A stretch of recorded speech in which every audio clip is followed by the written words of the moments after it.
producir el fallecimiento de una persona. Si no se hace un estudio clínico completo, no hay manera certera de saber la causa de fallecimiento. ¿El récord del paciente antes de fallecer debe ser llevado al patólogo? Con el historial completo. Al momento de realizar una autopsia no debe iniciarse el procedimiento si no hay un historial clínico previo. Si es un paciente que estuvo interno con algún tipo de patología, nosotros debemos hacer la revisión completa de ese expediente clínico. En base a lo que ya la clínica de ese paciente tenía, nosotros entonces vamos buscando los hallazgos a nivel del cadáver. Doctor, ¿qué quiere decir iatrogenia? Iatrogenia es cuando se hace una práctica incorrecta, un manejo incorrecto de un paciente, de manera involuntaria. ¿Solamente la comete el médico? Bueno, se da, sí. O el hospital, ¿verdad? Hay múltiples factores, porque inclusive hasta el personal de enfermería puede cometer un acto de iatrogenia. ¿Qué papel puede tener un patólogo en un juicio que se lleve a cabo contra un médico por iatrogenia? Nosotros somos los que nos encargamos de hacer la verificación de lo que tenía este paciente. Se dan muchas situaciones, por ejemplo, a nivel de patología forense. Al estrado suben los médicos patólogos y forenses a hacer la revisión completa de lo que encontraron en ese cadáver. Y en una iatrogenia, es decir, en un daño que se le produzca a una persona que no haya fallecido, ¿el patólogo también puede intervenir, aunque no ha fallecido el paciente? Dependiendo del caso que sea. Dependiendo, porque si hay algún tipo de hallazgo que nosotros podamos conseguir al nivel del microscopio, nosotros lo podemos determinar. Doctor, ¿cómo en este momento, cómo ha evolucionado la patología en nuestro país? Sabemos que hay muchas técnicas nuevas, formas de investigación. ¿En nuestro país hemos ido avanzando? Sí, se ha avanzado bastante. Ya el médico patólogo no solamente tiene la responsabilidad de hacer el diagnóstico, también nosotros intervenimos en la terapéutica.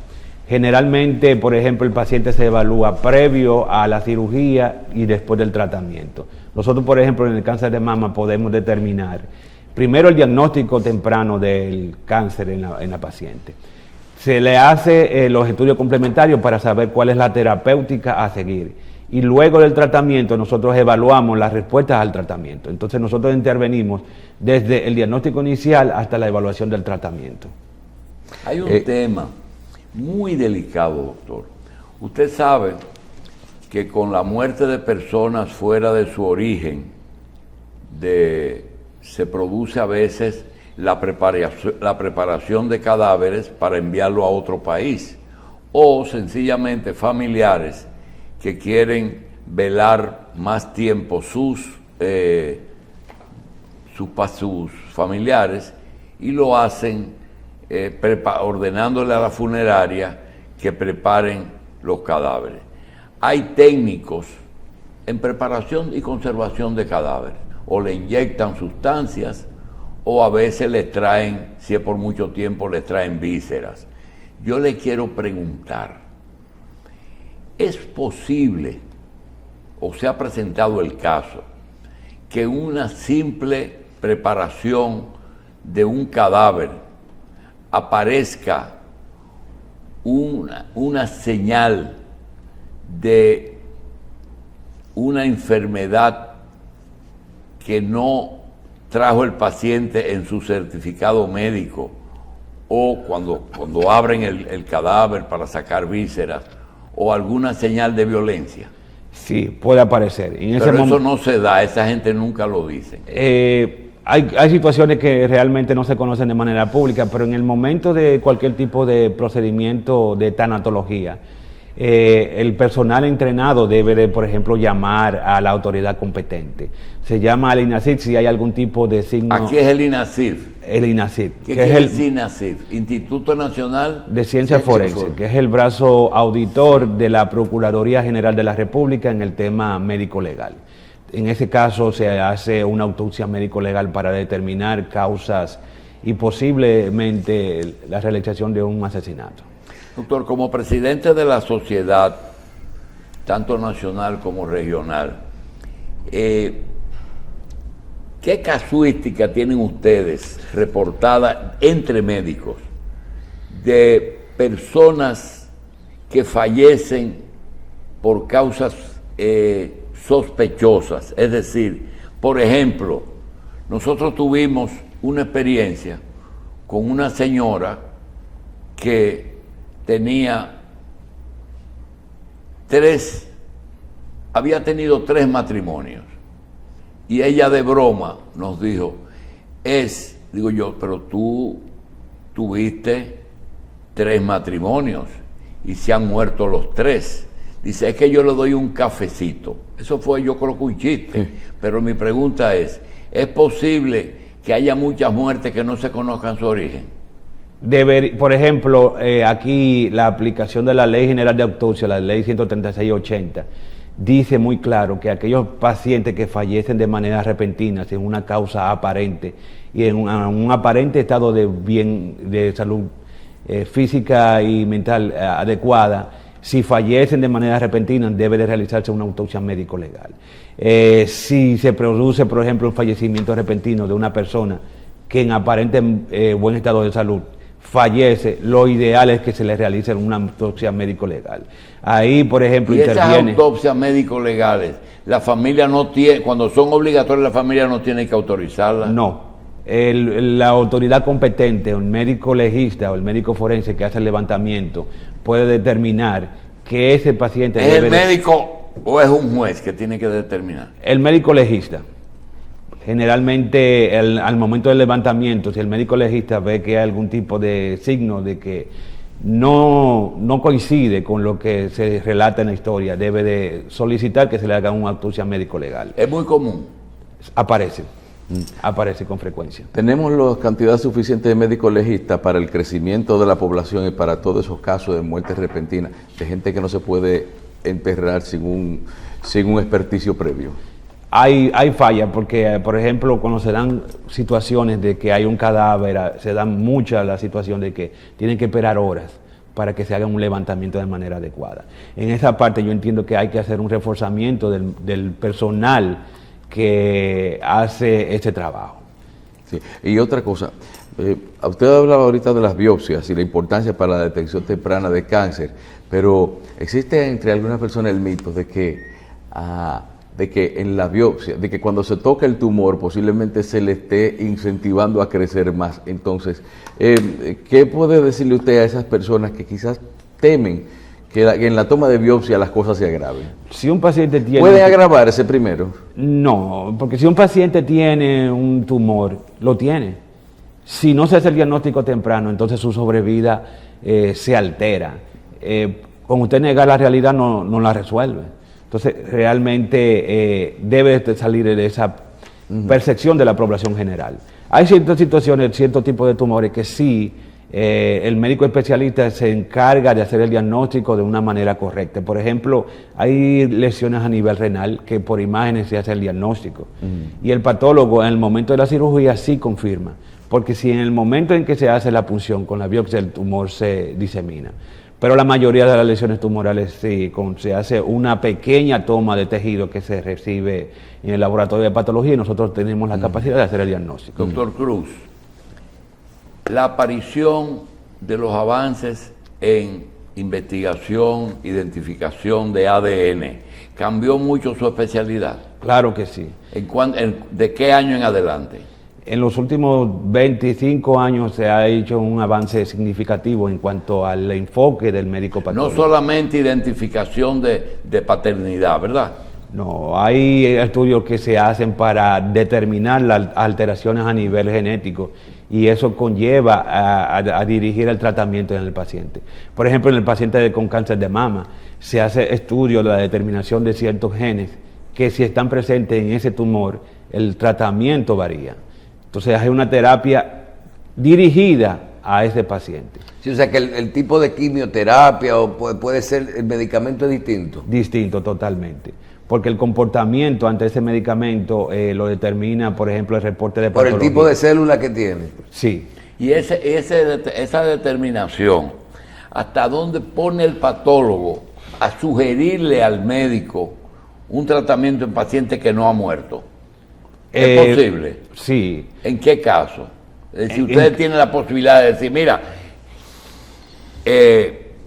cirugía, quimio o radio, en caso de cáncer, que son las tres cosas, el patólogo puede sugerirle algo al cirujano. Cuando, por ejemplo, en el cáncer de mama, si se hace la determinación del diagnóstico inicialmente, se hacen estudios de inmunohistoquímica y nosotros podemos decir si ese tumor es resistente o no al receptor de estrógeno y progesterona.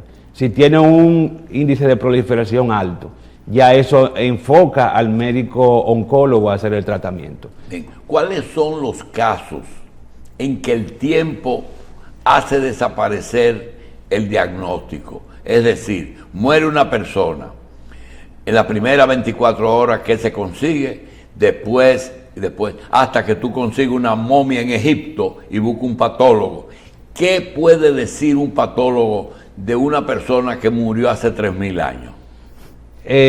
Bueno, por ejemplo, a nivel del tejido óseo se pueden hacer determinaciones si tiene algún... Con los huesos. Con el hueso. Resiste... Muchas cosas con los huesos. Se consigue ahí Al la no edad haber músculo cronológica. ni haber nada más con hueso, ¿verdad? Con hueso. Del material que se aparezca puede aparecer cualquier tipo de indicio que puedan llevar. ¿Qué aparece en cabellos, en pelos? Aparecen ahí si hay... ¿Qué cosa? Si fármacos pueden aparecer, por ejemplo. Se hace el estudio de determinación a nivel, Y por se ejemplo... puede hacer ADN sí, también. También. Sí. Pero yo entiendo que un patólogo también tiene que saber mucho sobre química, es decir, no solamente la química farmacológica, sino también hasta el conocimiento de ciertos elementos, minerales o líquidos, lo que sea, que pueden hacerle daño a la salud y que pudieran encontrarse en un cuerpo. Sí, En nosotros dentadura, doctor. también aparecen. Ahí, por ejemplo, a nivel del líquido dentro del ojo también se hace determinación de cierto tipo de sustancia. Nosotros tenemos, de lo que aparezca se busca realmente cuáles son los hallazgos que hay en ese momento. Bien, ¿Cuál doctor, es el sistema que primero desaparecen los signos?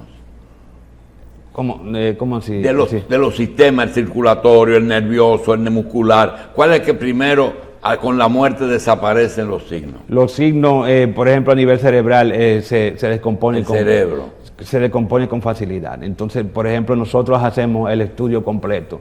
Mientras más rápido se puede hacer el estudio de la autopsia, mayor cantidad de hallazgos uno puede conseguir. Porque a futuro, ya usted nos dijo cuál es la situación de nuestro país, cómo vamos, todos los aspectos de la patología. En el caso del futuro, ¿qué grandes desafíos tenemos en patología aquí? ¿Qué le gustaría lograr?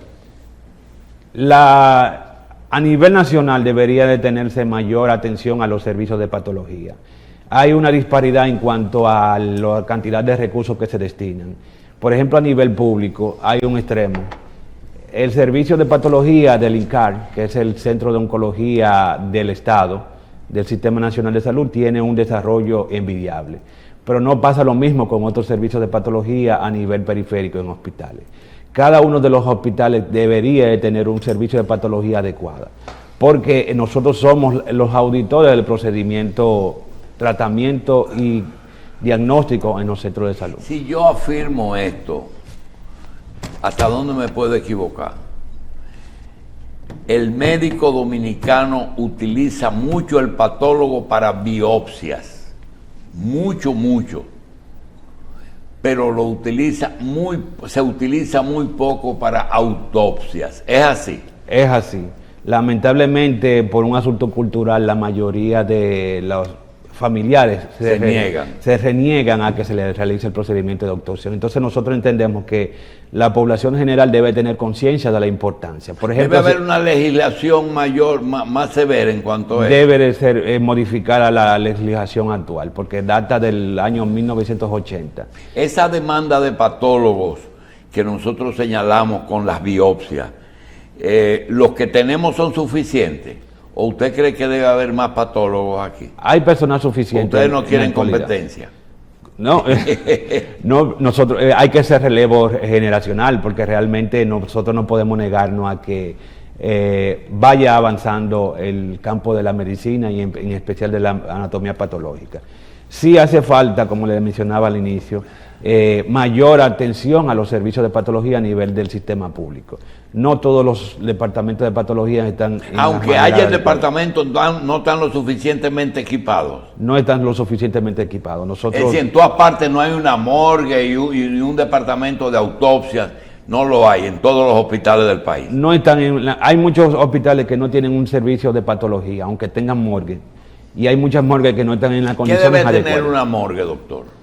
Debe tener un refrigeración primero. Adecuada para el manejo durante un tiempo prudente de esos cadáveres.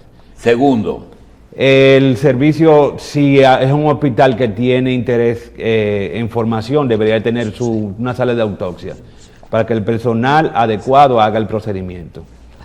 Y también el servicio de patología pueda trabajar de una manera adecuada. En un servicio de patología donde se trabaja con extrayendo órganos para su estudio, ¿es similar a una sala de operaciones?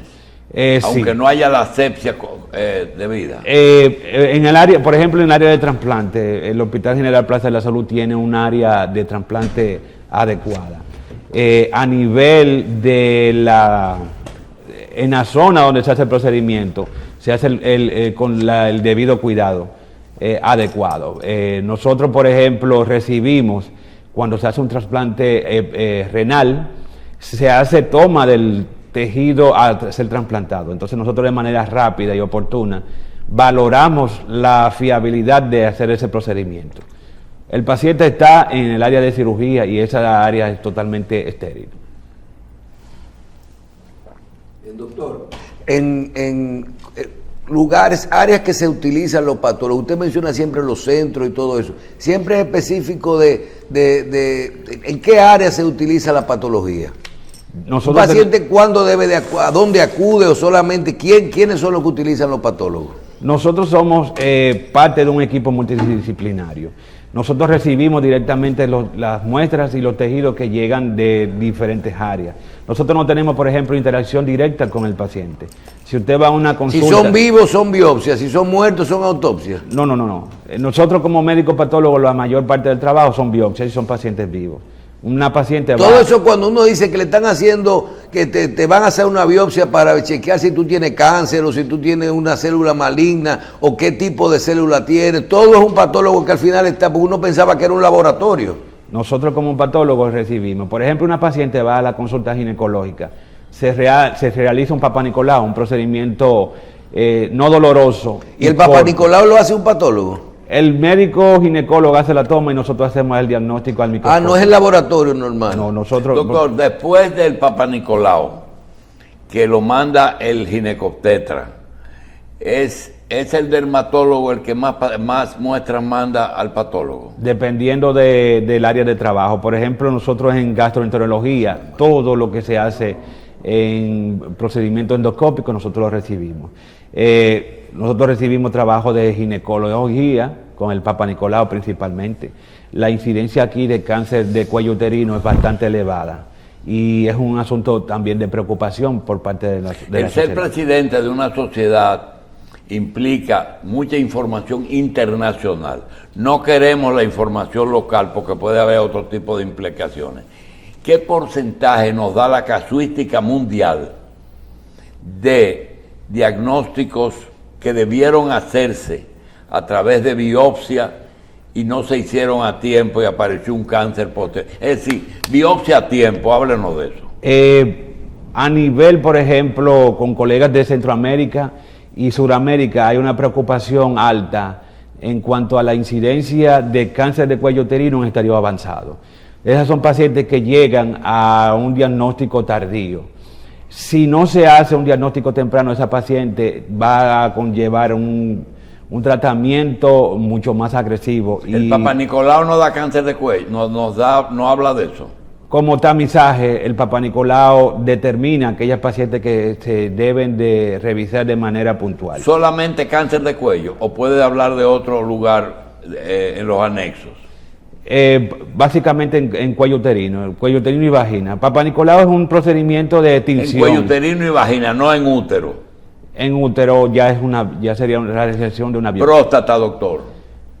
el examen físico, la determinación de los niveles séricos del PSA. Si en el examen físico el médico urólogo entiende que ese paciente tiene... ¿Cuál es el umbral? Cuando aparece qué cosa, mándamela, hazle biopsia. ¿Cuándo? Cuando el PSA está alto. Y a la inspección el médico urólogo entiende que hay un enduramiento en la próstata, entonces se hace el procedimiento de la toma de biopsia. Nosotros recibimos ese material y nosotros tenemos la capacidad de diagnosticar si ese paciente tiene cáncer. No, ese paciente tiene una lesión precursora al desarrollo de cáncer y darle un seguimiento. En gastroenterología, cuando el gastro hace una endoscopía, colonoscopía y encuentra un pólipo. Un pólipo, no un Divertido. no un divertículo, sino un pólipo. Ese pólipo, ¿él lo debe quemar o debe tomarle una biopsia? Debe tomar la biopsia. Inclusive hay muchas de esas lesiones polipoides que al momento de hacer la extracción, además del diagnóstico, se hace tratamiento. Si el médico endoscopista saca la lesión y ahí tenía una lesión in situ, ya ese paciente está curado.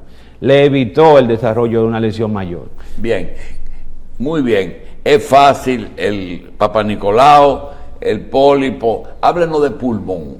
¿Cómo ustedes consiguen biopsia de pulmón? Se hace, por ejemplo, por videobroncoscopía. Videobroncoscopía, el médico neumólogo hace un procedimiento de ir directamente a la zona donde encuentra la lesión o por imágenes. Se hace la extracción del tejido y nosotros entonces hacemos el diagnóstico. ¿En qué casos un patólogo está autorizado a tomar una muestra en un paciente vivo o es el cirujano siempre? Hay, por ejemplo, nosotros tenemos la capacidad de hacer la toma de algunas biopsias. Por ejemplo, por palpación se hace la revisión de la glándula de tiroides y nosotros podemos hacer la toma de ese tejido. Se hace con una aguja, se hace la succión y se hace el extendido de eso. Bien. Doctor, ¿cuál es la primera causa no de muerte, la primera causa de envío de una muestra, la mayor cantidad de muestras que se mandan a los patólogos aquí? El chequeo del Papa Nicolau. El chequeo ginecológico básicamente que tiene mayor número. La paciente que generalmente debe de hacerse un chequeo ginecológico con toma de un Papa Nicolau por lo menos una vez al año. También en los servicios de gastroenterología, todo procedimiento de endoscopía tiene que, por ejemplo, hacer toma de biopsias. Si tomáramos solo las muertes que se le hacen autopsia, ¿cuál es la muerte más común en el dominicano? Solo lo que se le hacen autopsia. Habría que ver porque hay un subregistro bastante elevado. No todo el que fallece se le hace procedimiento de autopsia. Estoy hablando de los que se le hace autopsia. Bueno, a nivel cardiovascular, eventos cardiovasculares. ¿Más que accidentes? Sí. Sí es una autopsia clínica, porque ya a nivel del servicio del INASIC ya tiene otras implicaciones. Termino con esto, doctor. Cuando usted leyó el caso porque la gente me lo va a reclamar. Eso no es patología, ni eso es administración. Cuando usted leyó el caso de los 6 muertos niños prenatales o postnatales que fallecieron en un cementerio, se lo tiraron, ¿qué usted pensó? Totalmente una situación aberrante. Ahí no se siguió ningún tipo de protocolo en cuanto al manejo de esos cadáveres. No es posible que hayan aparecido en la puerta del cementerio cuando debe de tenerse un proceso de custodia de esos cadáveres. Esos cadáveres debieron haber llegado junto con un acta de defunción. Cada uno de los cadáveres que entra a un cementerio debe de llegar con un acta de defunción que certifique la edad, la identidad de quien se está enterrando y el diagnóstico por el cual falleció. Ayer le decía a Carlos que él nació y se crió en Cristo Rey. En Cristo Rey, que hay un cementerio en Cristo Rey que se llamaba el Cementerio Obrero. En el Hospital Gautier, el departamento de ortopedia, cuando amputaba un miembro, llenaba con patología un certificado que decía el brazo derecho de fulano de tal por por osteosarcoma del brazo, etcétera. Eso todavía se usa. Se debe hacer. Sepultar el miembro. Cuando se hace la amputación debe de ir acompañado de una hoja de cirugía que certifique que pasó. Porque, por ejemplo, yo no me puedo aparecer a un cementerio con un miembro. Se supone que eso fue secundario a algún tipo de procedimiento quirúrgico. Pero eso con una placenta no se hace. No, con la placenta. Aunque, no. doctor, dicen que aquí hay muchos centros y hospitales que hacen procedimientos y que con los desechos, como hay empresas que se ocupan de retirar los desechos de la cirugía, pues la gente cree que desechos de hospitales son las jeringuillas y las cosas. Estamos hablando de la sangre, todo lo que genera un proceso de eso. Cuando hay miembros ahí adentro, o por ejemplo tejido, una gente que No, por ejemplo la cirugía plástica, que aquí hay muchísimos centros. ¿Qué se hace, por ejemplo, con un seno? Cuando una persona dice, me voy a poner un seno, a quitarlo y a ponerlo pequeño, esa masa que se quita, ¿qué se hace con eso? Eso no va a patología. Debe de ir a Eso patología. se bota en el zafacón y se ya. No, debe de ir a patología, porque todo lo que se trae del cuerpo debe ser revisado por un médico patólogo. Porque incluso yo he tenido casos de cirujanos plásticos que al hacer una reducción, por ejemplo, mandan el tejido al laboratorio de patología y ahí yo he encontrado lesiones que son de consideración. Inclusive hay Pero pacientes, eso se entierra, por ejemplo, hay que enterrarlo, esos miembros. Sí, Luego, luego eso se va a desecho de todo. debe de tener un manejo adecuado. Eso se envía directamente por las vías pertinentes mediante una empresa subcontratada y debe de ser enterrado. Esos tejidos deben de ser enterrados. Doctor, yo tuve un compañero de trabajo, él era patólogo, él fue maestro de la patología aquí, y decía algo, dice, nosotros somos los más importantes especialistas en los hospitales, pero no nos lo reconoce. El doctor Michel Curie, no sé si está vivo. Claro que sí, el doctor Curie. ¿Está vivo? Claro que sí. Qué Maestro. Realmente sí. A veces suena feo, pero realmente nosotros tenemos la última palabra. Seguro. Gracias, doctor. Gracias por la doctor invitación. José Miguel Cruz Arias, médico patólogo, además presidente de las Sociedades de Patología Dominicana y Asociación Centroamericana y del Caribe. Imagínate.